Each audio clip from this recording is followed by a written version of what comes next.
Passado este momento, eu começo naturalmente, primeiro por saudar e agradecer à doutora Nádia Piazza a sua presença aqui e também deixar-lhe uma palavra pela coragem que demonstrou numa tragédia única que se viveu naqueles territórios.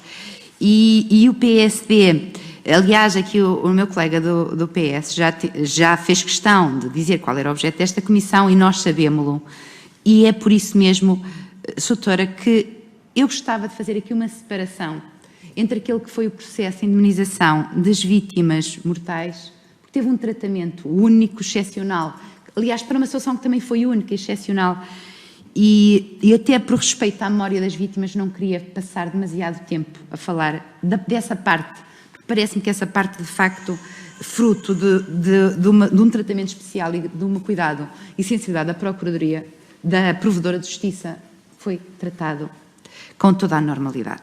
Mas, doutora, eu gostava, feito este introito inicial, dizer-lhe que é nesta que nós consideramos também que averiguar a verdade na atribuição e a transparência nesta atribuição de fundos também é uma forma de homenagear as vítimas. Aliás, consideramos que tal como é, aliás, o escopo da sua associação, é uma forma de honrar a memória, pensar no futuro e no desenvolvimento daquele território. E é com base nestes princípios fundamentais que o PSD pediu a constituição desta Comissão Parlamentar Protestativa. Dito isto, doutora, eu gostava que me comentasse, aliás, depois de já ouvir uma série de esclarecimentos que aqui trouxe, mas eu queria começar por citá-la, doutora. Numa reportagem do Jornal Expresso, do dia 17/6/2019, refere a doutora, em Pedrógão, pela primeira vez, o Estado dobrou-se. O Primeiro-Ministro pediu desculpa no Parlamento, servindo de precedente para as indemnizações dos incêndios de outubro. Mas, a par disso, e é nesta parte que eu me quero mais focar, temos agora o pior das pessoas e das instituições: ganância, soberba e impunidade.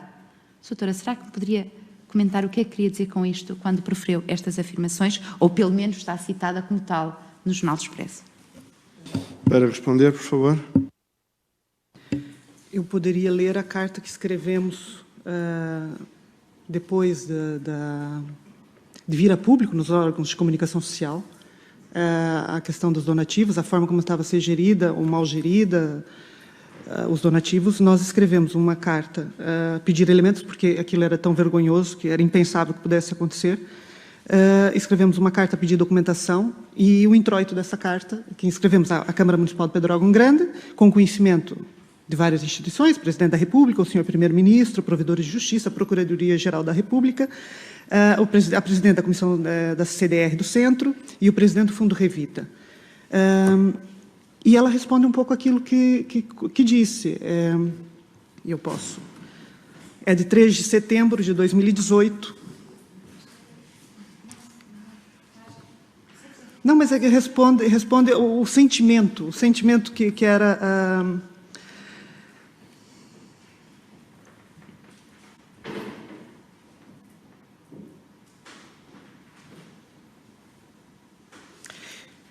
Eu cito aqui quais são os passos que nós fizemos, aquela reunião com o governo e com o Fundo Revita, alertando para a questão da transparência, a necessidade da transparência, e não se falava ainda qualquer questão de casos, era uma gestão global dos fundos, da toda ajuda solidária que chegava. Depois faço uma referência a uma reunião que tivemos com a TIAC, com o presidente da TIAC na altura, justamente porque nós não havia know-how relativamente à transparência na solidariedade. Isso é um tema muito pertinente, que é quais são os mecanismos de transparência na solidariedade, como é que isso se alcança, entende? E acho que tem muita matéria para isso. Até nós estivemos a falar na altura de uma conferência a nível internacional, com a TIAC internacional, no sentido de promovermos saber boas práticas para o futuro, porque solidário é o povo português. Então, se isso não se coloca em outros lados, eventualmente a Unicef já tem a sua forma, a ONU tem a sua forma de fazer a gestão, mas quando é a ajuda das pessoas, do comum do cidadão, entende? E de instituições também, como também houve, né? Como é que se gere isso? Desde o início da recessão até a aplicação. E essa transparência na solidariedade, acho que era e nós tivemos essas reuniões e abordamos isso junto das instituições. Mas ela respondendo estes foram os passos concretos que a VIPG promoveu junto das instituições sobre a gestão dos donativos dirigidos às vítimas do incêndio de junho de 2017. e fê-lo em tempo suficiente de forma preventiva e responsável, alertando as entidades para aquilo que, no terreno, funcionava de forma pouco ou nada regrada, sem qualquer transparência e sem controle externo aparente. Tratava-se de algo latente, de uma sensibilidade para com a forma como os circuitos operavam na gestão dos fundos conforme iam fluindo. Mecanismos tão simples, depois eu listo os mecanismos que a gente poderia ter aplicado, e depois tenho muito gosto em voltar aqui. A VIPG disse publicamente por diversas vezes que a gestão dos fundos solidários era mais delicada do que a própria gestão de fundos públicos. Receita, resultado dos impostos e demais tributos a que somos todos obrigados a pagar. Isto porque os donativos resultam de um ato altruísta, motivado pela bondade e empatia para com as vítimas de uma catástrofe, sendo, portanto, merecedores de uma especial atenção por parte das entidades gestoras. Este movimento de enorme bondade não pode ser defraudado. Era o sentimento que nós tínhamos, que estava a ser defraudado. Foi preciso instalar-se um sentimento de crescente revolta, par e passo com a edificação e conclusão de obras de duvidoso enquadramento enquanto primeiras habitações no seio da comunidade, para que vozes houvesse e investigações à revelia se fizessem ao terreno. É do senso comum que, nos meios pequenos, as pessoas sentem-se tolhidas nas suas manifestações públicas de descontentamento, receosas de represálias. Mas houve pessoas que não se deixaram abater ou medrar e vieram a público. A elas devemos saudar a coragem, pois sem provas não há consequente processo administrativo e judicial. Da mesma forma que, sem mecanismos de transparência, encerrados as 7 chaves que foram os processos de gestão e decisão dos fundos solidários, qualquer fiscalização externa restaria enormemente prejudicada, como de resto foi o caso. Razão pela qual estranhamos assim a surpresa por parte de diversos responsáveis públicos pelo conteúdo e o avolumar das alegadas irregularidades na gestão dos fundos solidários. Mas eu quero chegar especificamente... Esta é a razão para que apenas agora tivesse vindo a público tamanhas denúncias de irregularidade que finalmente seguirão o seu devido curso, isto é, a investigação administrativa e judicial pelos órgãos competentes. Por todos nós que cá residimos e demos publicamente a cara por esta região, a vergonha é enorme. Maior é ainda a revolta, enquanto Associação de Familiares das Vítimas e Feridos, sobretudo que assistimos ao lançar de dúvidas sérias e fundadas, quando estes nossos familiares morreram, trazendo o foco da atenção do país a esta pobre região. Fogos de grande dimensão, com a perda de patrimônio natural e edificado, não são, infelizmente, uma novidade para o nosso país. A novidade foi uma tal tragédia que ceifou 66 vidas humanas e deixou, na altura referíamos só aos fogos de junho, e deixou dezenas de feridos graves. Foi por eles que a VIPG se levantou, foi pelas pessoas que já não têm voz e por aquelas que, como nós, cá persistiram, fragilizadas e traumatizadas, unindo-nos em esforços para melhor nos fazermos ouvir. O que eu quis aqui dizer foi, para nós, a vergonha, para quem perdeu um familiar, para quem está traumatizado, para quem está ferido, numa cama de hospital, em coma, depois, que foi isso que sensibilizou as pessoas, não foi um incêndio.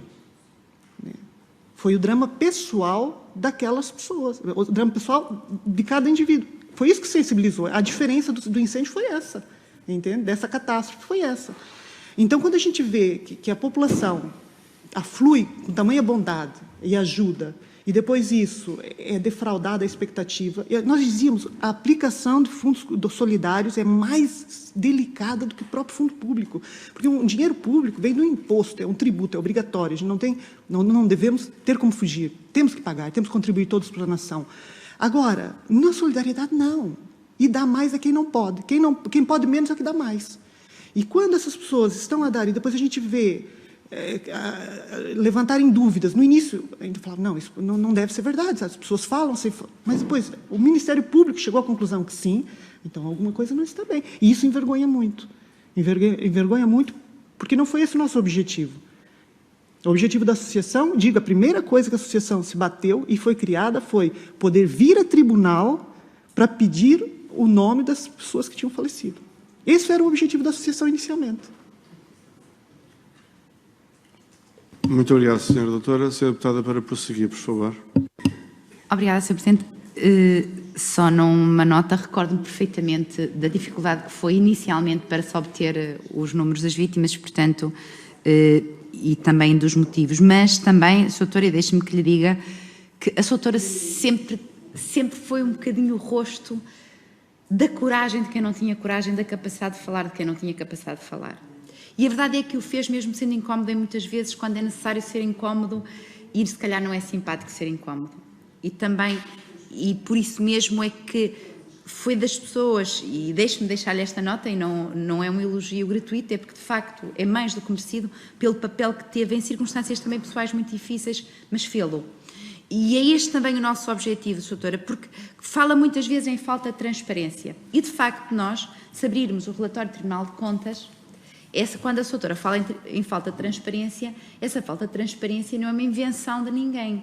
É porque de facto é o que diz na página 12 o Tribunal de Contas, no seu relatório, na aplicação dos fundos, que diz precisamente que encontram-se vários déficits de transparência na utilização dos fundos, na execução, também, e depois fala da falta de participação ativa, dos métodos, das atribuições. Há uma série de conclusões que são tiradas no relatório do Tribunal de Contas que nós às vezes aqui temos a sensação que é uma invenção, uma teoria de conspiração. Não é. Isto, de facto, há documentos que sustentam a falta de transparência na aplicação. E há uma coisa que a doutora disse aqui, vindo a esta parte, ali do meu colega, que diz uma coisa: o Revita foi interpretado de forma diferente em Pedrógão, em relação aos outros municípios. E eu gostava, doutora, se fosse possível, que concretizasse o que quer dizer exatamente com esta situação diferente de Pedrógão em relação às outras localidades. Para responder, a doutora Nádia Piazza, por favor. Olha, eu sinto menos vergonha porque eu não tinha me recordado do relatório do Tribunal de Contas. Eu não tinha me recordado, já há uns meses que até por questões mesmo emocionais, eu coloquei a margem e hoje é um momento de retomar muitas coisas. E não me preparei. Achei que era melhor vir sem ter assistido qualquer outra audição, não assisti nenhuma audição, não falei com ninguém, justamente para vir de sangue novo. Muito se tem dito muito se disse acerca do Fundo Revita relativamente às regras. As regras na aplicação do fundo relativamente às habitações, porque é aquilo que maior valor tinha e mais impacto teve. Eu talvez vou fazer aqui um pouco o contrário, porque eu vou sempre por amostragem. Pode-se dizer que o regulamento estava omisso, estará. Pode-se dizer que o regulamento não estava bem redigido, eventualmente. Pode-se dizer muita coisa. Mas por quê? É a pergunta, não é a resposta. Porque a resposta vai vir nos tribunais. Por que em Figueiró e em Castanheira de Pera não houve problema na interpretação do regulamento? Eu sou jurista. Eu sei que a gente não lê uma regra, um artigo separado do todo, despegado. Temos que ler o seu preâmbulo, os seus debates. Isso é metodologia jurídica, isso é o básico. Na minha opinião, muitos criticou o regulamento do Revita. Eu, quando li o regulamento, para mim era claro. Entende? Se queriam não ver aquilo que estava lá escrito, foi preciso muita vontade. Para mim, o regulamento era claro. Eram habitações ardidas no fogo de junho e eram primeiras habitações. O Ministério Público, entretanto, disse que... E isso foi feito. E houve aqui uma confusão, isso vai se esclarecer em tribunal. Houve um levantamento geral de todos os prejuízos, todos, de toda a natureza. E isso, o governo colocou logo equipas no terreno, o IRU, a Direção-Geral da Agricultura, foram todos para o terreno, em equipas multidisciplinares, e fizeram um levantamento geral. Isso criou nas pessoas a ideia, porque não se falava em regulamento ainda do Revita, criou-se nas pessoas a ideia de que havia fluxo de dinheiro, que elas iam ser ressarcidas. Entretanto, depois, o processo da reconstrução das casas propriamente dito, que depois o da agricultura seguiu um rumo, que também foi bastante conturbado, diga-se de passagem, que as pessoas ficaram com a perspectiva de que ia haver reposição de 20 mil euros, porque, por exemplo, eram oliveiras de produção, era diferente. Aquilo que elas perderam tinha um valor muito maior do que aquilo que elas receberam. Todavia, depois por questões de fundos comunitários, só podiam ser indemnizadas até 5 mil euros, ou mais do que isso teriam que coletar. E as pessoas, enfim, já numa situação de pobreza, de fim de vida, pronto, já não estavam para coletar e teriam outros tipos de encargos. E ficaram-se pelos 5 mil e nem os 5 mil. Muitos que tinham prejuízo de 15 mil contabilizados, receberam 2 mil e poucos euros. Quer dizer, mas calaram-se, receberam dinheiro e calaram-se. Agora, voltando, e eu peço desculpa, voltando a essa questão da transparência, assim, não sou eu que digo, agradeço o facto, porque eu não me recordava do relatório do Tribunal de Contas, então não me sinto assim tão a falar em abstrato, ou por sentimentos, mas que no início foram sentimentos latentes, aquilo era latente, era potencial, havia ali era um burburinho, entende? As coisas não estavam a correr bem. Mal foi que depois, realmente, naquilo que era um valor efetivo, que daí, quando entramos nas habitações, aí é que é impensável. Eu volto sempre, a minha pergunta é sempre essa, e não sou eu que vou responder, é como é que, em 2 conselhos, o regulamento foi bem interpretado, bem aplicado, não houve problemas, e no outro houve. O problema está nas pessoas. Quer dizer, num raio de 20 quilômetros, as pessoas mudam tem portugueses corretos e outros portugueses incorretos, num raio de 20 quilômetros. O povo está, de um lado é de um jeito, no outro lado é do outro. Alguma coisa aqui no mecanismo é que falhou. Não vejo que tenha sido o regulamento, porque era o mesmo regulamento. Não vejo que tenha sido, na minha opinião, as entidades, houve confiança, porque há esse princípio na administração pública de confiança e de boa-fé e de princípio da legalidade entre a administração pública central e local. Há esse princípio.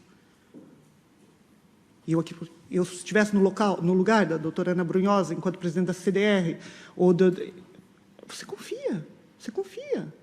Não devia, isso é outra história, vocês estão aqui para isso, entende? Mas você confia, você está numa gestão, você confia nas outras entidades. Em 20 quilômetros, num raio de 20 quilômetros, temos portugueses corretos e num raio de mais ali adiante, não temos já portugueses corretos. É assim? O regulamento é o mesmo. Muito obrigado. Senhora Deputada, para prosseguir. Doutora, o regulamento é obviamente o mesmo e queria deixar aqui uma nota que o PSD, quando aqui fala do apuramento da aplicação, é por parte do Estado, porque as pessoas são sempre vítimas, aliás, e foi aqui dito, temos muitas pessoas idosas, pessoas às vezes analfabetas funcionais e, portanto, não depende delas a interpretação. Naturalmente, que seguem aquela que é a orientação que lhes é dada pelas entidades com quem têm o contacto direto. Agora, e tem toda a razão também numa coisa, o regulamento é o mesmo. E tenta-se aqui, muitas vezes, e isto sempre foi, relativamente às habitações, vindo um bocadinho àquilo que diz e repisando já o que foi dito, há sempre aqui um processo de suspeição nas habitações e vários argumentário que se vai levantando. Um deles é, o regulamento do Revita não proibia a reconstrução de segundas habitações. Claro que não proibia. Tal como as segundas habitações são muito importantes em territórios de baixa densidade e envelhecidos e desertificados, como é o caso do Pinhal Interior, neste caso Pedrógão, Góis, Castanheira, todos estes territórios, é muito importante o papel das segundas habitações. No entanto, quando se percebeu que os fundos que vinham do Revita, priorizou-se. E a pergunta que eu lhe faço, doutora, se tiver conhecimento, até por aquilo que disse aqui a sua sucessora, entretanto, a atual presidente, se tem conhecimento de vítimas, famílias, pessoas que ficaram desalojadas, que sob necessidade de alojamentos temporários que lhes tenha sido oferecido e não foram priorizadas na reconstrução das suas habitações, em detrimento de outras que, de facto, eram as suas casas, por muito importantes que sejam de fim de semana, de férias, e que tinham residência em Lisboa ou noutro qualquer local e não viviam efetivamente em Pedrógão.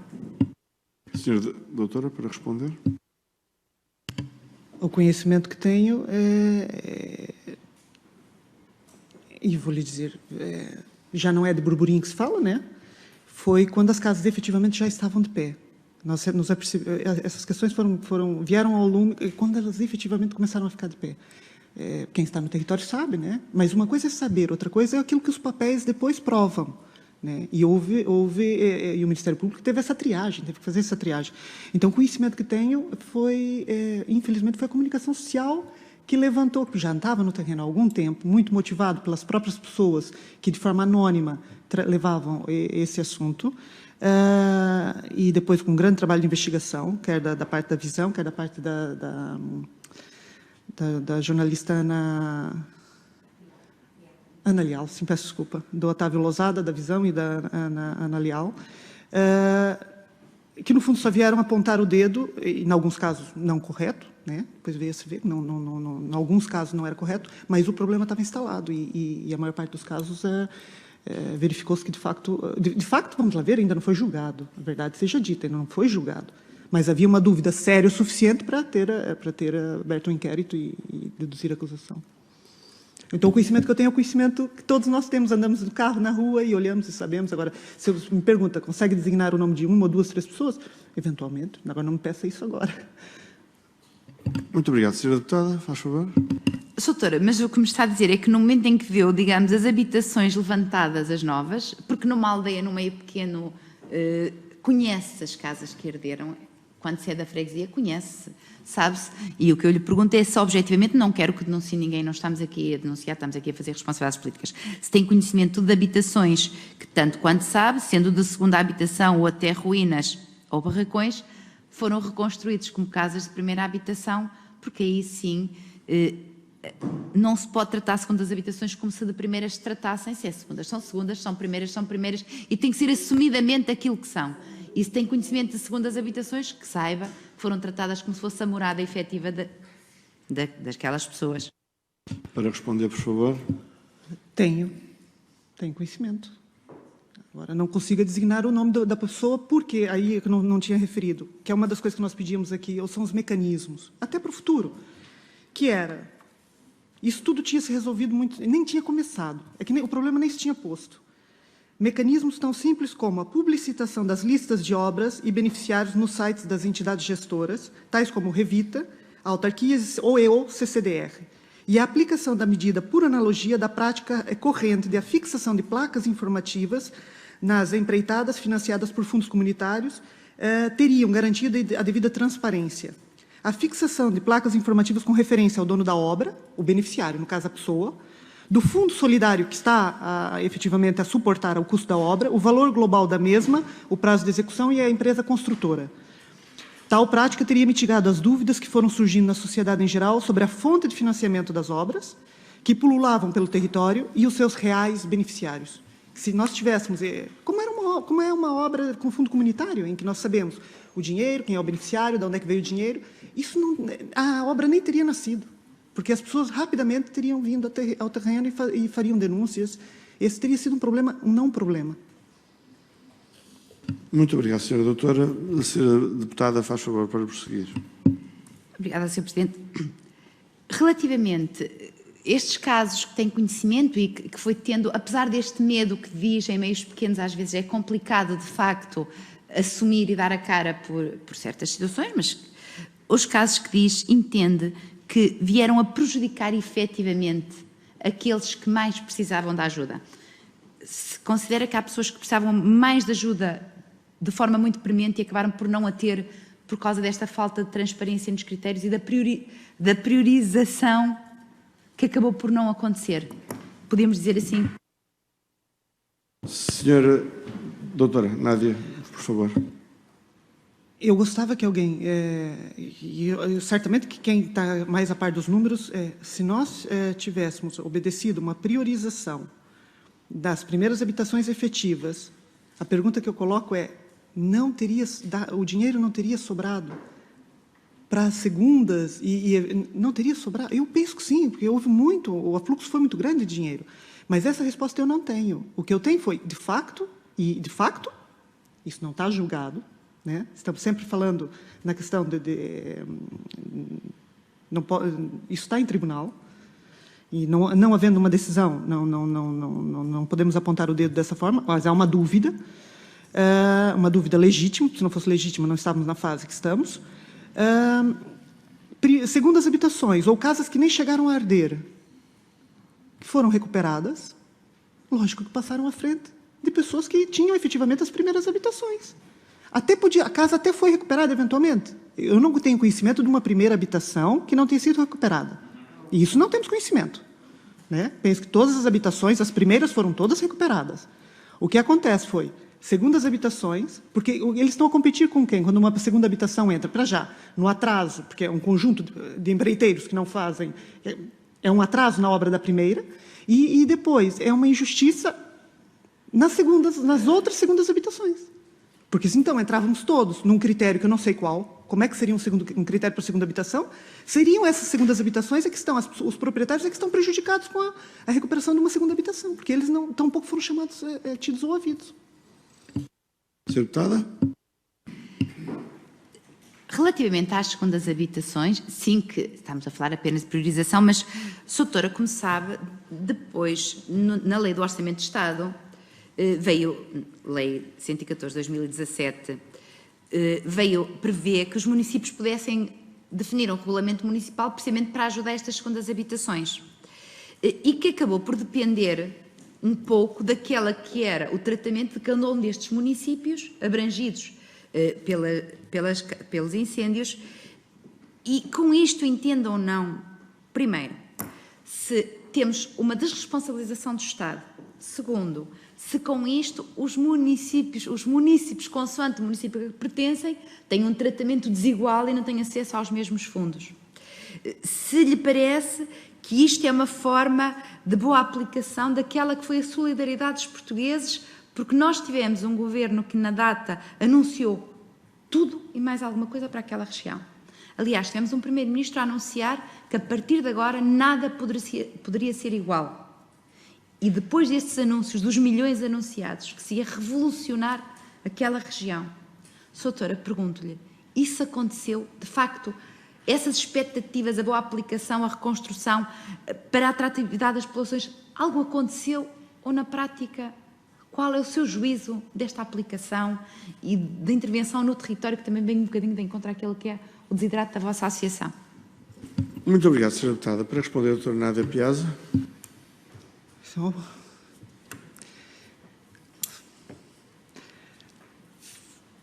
Se não tivesse acontecido outubro, com a dimensão dos prejuízos que aconteceram na região centro e norte, eu julgo que, porque o Estado aí teve que ter uma intervenção do próprio Estado, seja por terem se sentido defraudados os portugueses, e a solidariedade foi muito menor. Em Monchique, então, nem se diga, foi mesmo irrisório.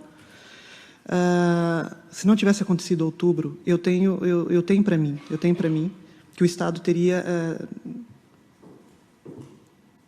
musculado mais a ajuda, a par de fundos comunitários, a par da questão da solidariedade, dos dinheiros solidários.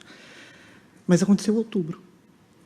E outubro ia exigir por parte do Estado, e exigiu, e está a exigir por parte do Estado, um esforço sobre-humano, né?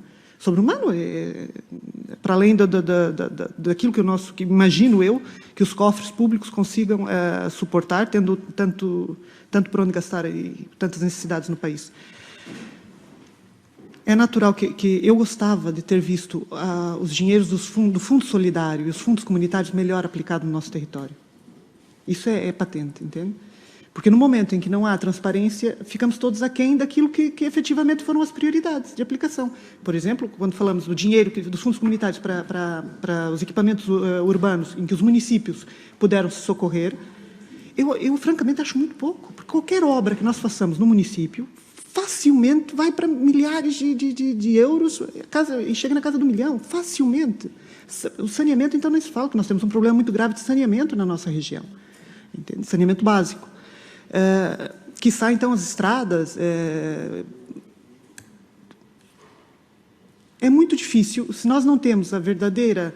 Não é só o valor global, como também é aquilo que não se aplicou porque aconteceu em outubro, entende? Não tendo acontecido, uma vez que o esforço teve que ser maneirado, teve que ser sopesado, porque já não era só 3 conselhos, 7 conselhos, eram 2/3 do país, não, 1/3 do país. Muito obrigado, Sra. Doutora Nádia Piazza. Pede a palavra para que efeito? Tem a palavra.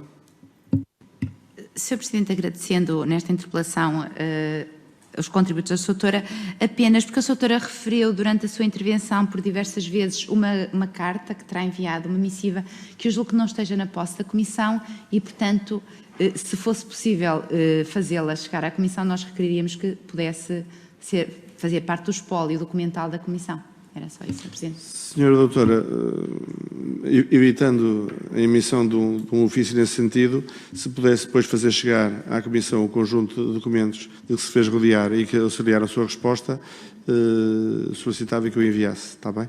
Não tem que ser imediatamente.